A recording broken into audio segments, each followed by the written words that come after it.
देखिए, ये तो दूसरे सदन में कोई भी अगर चुना जाता है तो एक सदन से जो है इस्तीफा दिया जाता है। दूसरी फॉर्मेलिटी में उन्होंने दिया है, लेकिन बात वो नहीं है। बात ये है कि बिना उनके मर्जी से ये निर्णय जो है दबाव में लिया गया है। जाहिर सी बात है कि बिहार में भाजपा के लोगों ने नीतीश जी को तो ठगा ही, साथ ही साथ बिहार की जनता को भी ठगने का काम किया है। नीतीश जी को ठगा। हम लोग शुरू दिन से कहते थे कि उनको मुख्यमंत्री जो है पद पर अगर भाजपा एनडीए की सरकार आती है तो रहने नहीं दिया जाएगा। आज वही बात जो है साबित हुआ है। दूसरी बात ये भी साबित हुआ कि चुनाव में जो इन लोगों ने धन तंत्र और मशीन तंत्र लगाया था और माताओं बहनों से ये कहा गया था कि 2 लाख रुपए मिलेंगे, चुनाव के समय 10,000 रुपया दिया गया और बाकी बोला गया चुनाव के बाद 1,90,000 रुपया दिया जाएगा। अब कब मिलेगा ये पता नहीं। बिहार की महिला मतदाताओं को भी इन लोगों ने ठगा। और यही नहीं बल्कि जो 125 यूनिट फ्री बिजली की जहाँ तक बात थी, जो हम लोगों ने कहा था कि हमारी सरकार आएगी तो 200 यूनिट फ्री बिजली देंगे, तो आज समझिए बिहार में पहले से ही, चुनाव से पहले से ही देश भर में सबसे महंगा बिजली मिलता है। अब जो है बिजली के दरों जो है और जो है बढ़ाई गई है। यानी ये केवल और केवल ठगों की सरकार है। बिहार की जनता को ठगा, नीतीश जी को ठगा। तो जो अपनों को इन लोग ठग सकते हैं तो समझ सकते हैं कि बिहार की क्या स्थिति होने वाली है। गैस हो, डीजल हो, पेट्रोल हो, महंगाई जो है चरम सीमा पर अभी पहुंची। और अभी आप देखिएगा जैसे आपका बंगाल का चुनाव, केरल का चुनाव समाप्त होगा, वैसे पुनः आपका पेट्रोल डीजल की कीमतों में बेतहाशा वृद्धि होगी।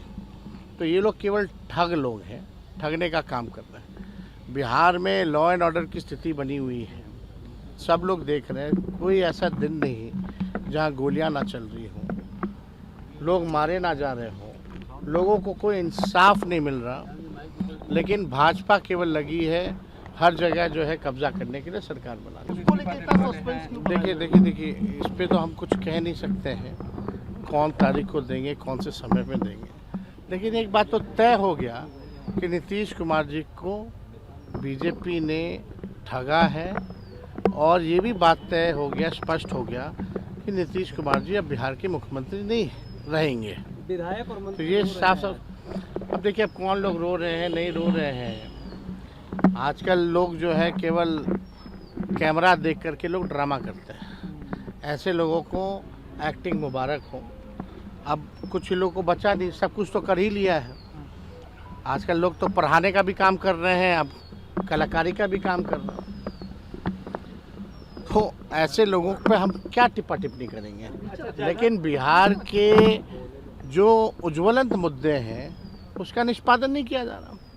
ओला वृद्धि, जो ओला जो गिरा था, जिससे किसान के खेत फसल को जो है नुकसान हुआ था, क्या हो रहा है उसका?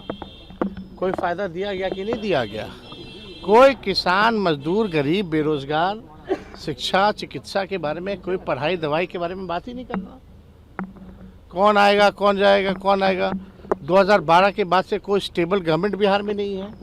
जब तक स्टेबिलिटी नहीं रहेगी, स्थिरता नहीं रहेगी सरकारों में, तब तक कहाँ से काम हो पाएगा बिहार का, कहाँ से डेवलपमेंट और विकास हो पाएगा? तो ये सवाल खड़ा होता है। हम लोगों का एलडीएफ से वहाँ अलायंस हुआ है, 3 सीटों पे हम लोग लड़ रहे हैं। इससे पूर्व में भी हमारे विधायक वहाँ हैं केरला लेजिस्लेटिव असेंबली में, और 3 दिन का हमारा प्रचार का कार्यक्रम है वहाँ। उसके बाद झारखंड में 5 तारीख को हमारा कार्यक्रम है। तो पार्टी के संगठन को और मजबूत करना, विस्तार करना। और हम लोग चाहेंगे कि भाई, क्योंकि केरला आप जान रहे हैं सबसे ज़्यादा लिटरेसी रेट है, सबसे ज़्यादा आपका जो है डेवलपमेंट जो है वही है। तो हम लोग जो है वहाँ जो मौजूदा जो सरकार है उसके अंग हैं, और हम लोग चाहते हैं कि पुनः ये सरकार जो है वापस आए। बिहार में उन्हीं की सरकार थी। वो तो आप बिहार में चुनाव से पहले ही कितने ट्रांसफर पोस्टिंग हो रखी है, कई बार हो रखी है, किसको नहीं पता है। बिहार में तो थाने प्रभारी से लेकर के सब लोगों का तो हुआ ही है चुनाव से पहले। तो इस पे हम सब लोग जान रहे हैं कि जो राज्यों में जो चुनाव है, हम लोगों की पूरी शक्ति हम लोग लगाने का काम करेंगे ताकि वहाँ भाजपा जो है ना आए। देखिए आप एक बात समझ जाइए कि बंगाल में भाजपा नहीं आने जा रही है, ना ही केरल में भाजपा आने जा रही है, और दोनों जगह जो है भाजपा की जो है करारी हार होने वाली है।